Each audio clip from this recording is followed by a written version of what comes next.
Hello team, thanks for watching this short video. Today's question that I want to try and answer for you is this one: how do I convince my boss to embrace lean? This is a question that I get more times than you would, more times than I'd hope. But unfortunately there's a lot of people out there that just either don't understand lean or don't want to know about it, or have tried it before and it's failed, or they've tried hiring consultants and it's failed, which is what mostly happens, because they don't change the culture. And yeah, it all falls over. So I run a Lean Dream Team group chat, and on that we get a lot of questions through, also through LinkedIn as well. Huge amount of questions coming through. This is one that comes through so often, so let's rock into it. The first thing to remember is that improvement starts with I. There's a really good one. If you haven't read the book or listen to the book. It's on the Lean Play app. Improvement starts with I. Fantastic book. So remember that. If you are a lean maniac and you're a lean ambassador and you keep making improvements at work, at home, the hard thing is when you're not allowed to make improvements at work, that can be very difficult. But if you're a lean maniac, you'll find a way. You'll be like, well, Bob, you know, I really want to make this improvement because I think it's going to improve such and such, or it's going to add more profit, or it's going to make work easier for our guys, or it's going to improve our culture, or whatever. So remembering that, if you don't get that right, you're never going to convince your boss. If he's against lean, or he doesn't want to try it, or he's not open to it, if he doesn't have a growth mindset, you're going to really struggle anyway. So that's the reality of it, but you'll get nowhere unless you remember that. So write that in the front of your diary, write that down now. I always suggest you take notes when we share these videos, because you learn by writing it down. You learn twice. You know, it really drums in. Make it better by one. This is a really important one as well, because hey, if you're the only one in the company, let's say you've got 10 staff or 20 staff or 100 staff, you can still make it better by one, which is you, and it will spread. It will spread. So if you're a good lean influence, you're a lean maniac, and people can see that you're getting ahead in life, and you're making improvements, and your life's getting easier, and there's less struggle and less drama and less problems each day, and they can see the gain that you're getting from these improvements, then you're going to start to create a bit of a following, or you're going to be an influence, because everyone's an influence, whether for good or for bad. So you've got to remember that. So you can be a lean influence, a lean maniac. Group chat. So start a little group chat. If your boss is open to it, or your manager, start a little group chat and say, hey, can we at least give this thing a go? I'll start a little improvement chat, and there's a few others that, you know, you need to try and rally the troops and get a few around you that will support this idea.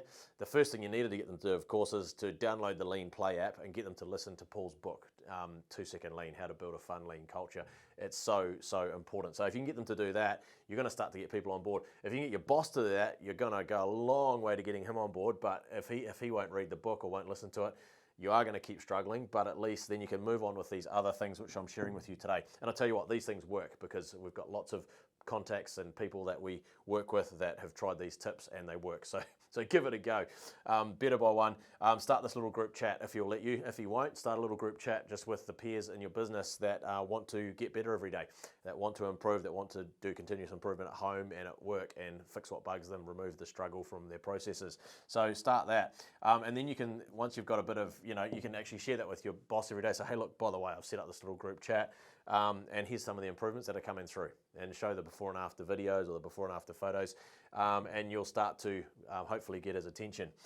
The Lean Play app, I've already talked about it, but yeah, get him to download it, get him or her to listen to the book.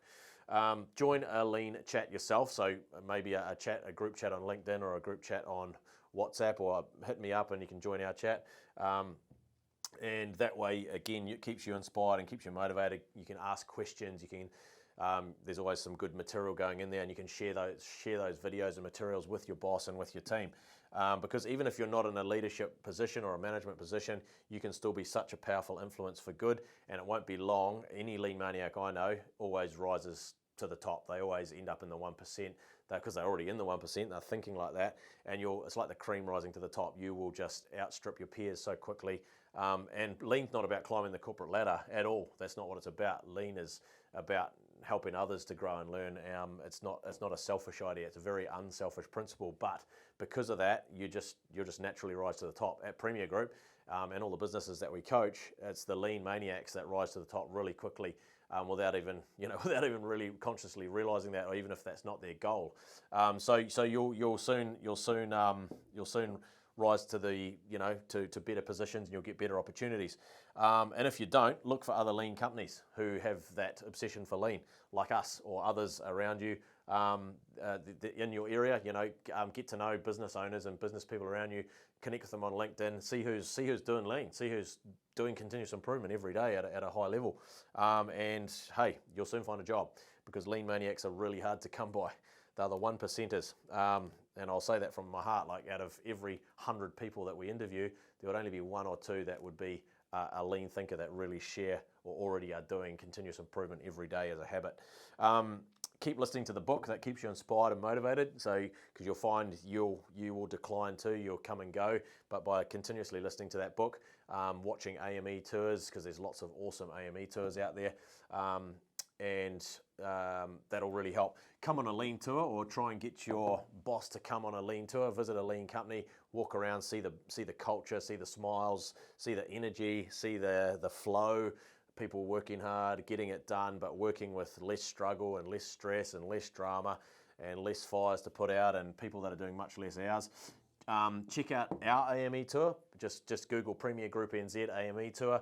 That's a really helpful one if you are in New Zealand and you want to say, here's a New Zealand business that embraces the principle of 2-second lean or continuous improvement, and they're building a fun lean culture together. Check that out. It's really helpful, and try and get your boss to at least watch some of that. And that should go a long way to helping them. There's so many other great tours as well that if you can get them to watch those, you might start to inspire them and show them what's possible. Again, Paul's videos on his channel, on Paul's YouTube channel, like the Fast Cap tour and things like that, they're amazing. Again, super inspiring. And appeal to his values or her values. I should write her there. 2 genders, right? Only 2. Appeal to his or her values. Really, really, really important. So important. Because, generally I find that 99% of business owners are good people who want to do good in the world. They want to give back. They're often the ones that are supporting charities all over the show, whether you know it or not. And they are trying to do their bit and give back to the community and create jobs and grow the New Zealand economy or Australian economy or wherever you might be. So they're mostly good people that want to do good. And you'll find that if you appeal to their values, e.g., making life better for people, straight away it's like, well, you're showing them a system that can take care of all of this thing. Less struggle, less drama, less hours, more profits so that you can give more back, less hassles, less firefighting. Every day things just get better. So again, it's all net gain. There's nothing to lose from implementing a fun, lean culture. Everything to gain and nothing to lose. In fact, what you're losing every day that goes by not implementing this culture, you're losing all the way. It's all net loss. This is all net gain. So if you can appeal to their values, appeal to their sense of pride as well, like, I'd love to help you, or, this will help us create the best blah blah in our space. This will help us to innovate more. This will help us to improve the life of our customers, which is, they're the ones that are paying us. In a nice way, you need to sort of try and open his mind or her mind and say, hey, here's why we want to do lean here. Here's why we want to embrace continuous improvement. And before long, he will be, or she will be, smiling a lot, like this lovely person here. And you'll have a company that starts to grow and starts to, reduce the drama, reduce the struggle. So those are a few ideas for you. Any more questions? If I haven't answered your questions properly, please connect with me on WhatsApp, send me a voice note, or connect with me on LinkedIn and send me a message there. Hopefully this has been helpful. Go to premierbusinessacademy.co.nz for more great resources. Thanks for watching.